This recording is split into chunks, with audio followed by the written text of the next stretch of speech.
Sa patuloy na mataas na heat index sa iba't ibang bahagi ng Pilipinas, kanya-kanyang diskarte para maibsan ang nararanasang sobrang init ng panahon.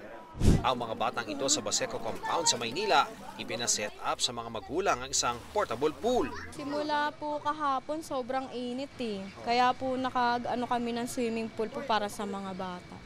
Ngayong araw, 5 lugar sa Pilipinas ang nakaranas ng heat index na may tuturing na nasa danger level o mapanganib.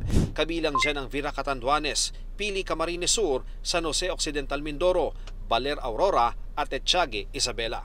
Bagamat may posibilidad na umulan dahil sa thunderstorms, hindi raw nangangahulugang mapapalamig nito ang temperatura. Sad to say, kapag umulan, ng saglit, mas nagkakaroon tayo ng vapor sa paligid natin. So, ibig sabihin, tataas yung ating relative humidity o mas nagiging mas maalinsangan, mas tumataas yung heat index.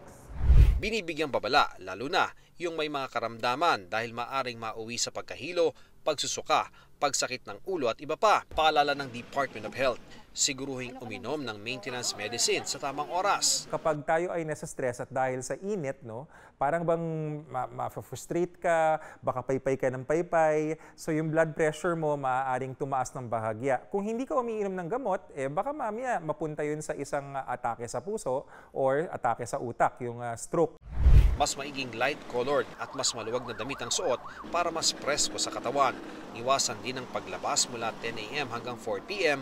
kapag tirik ang araw at laging uminom ng tubig. Huwag ding biglang punta sa malamig o mainit na lugar. Huwag ho tayong mabilis palipat-lipat sa init sa kasalamig.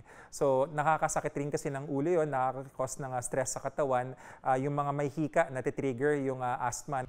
Ngayong pataas ang heat index, dapat bantayan ng heat stroke, dapat may hydration at heat break na hindi bababa sa 15 to 20 minutes.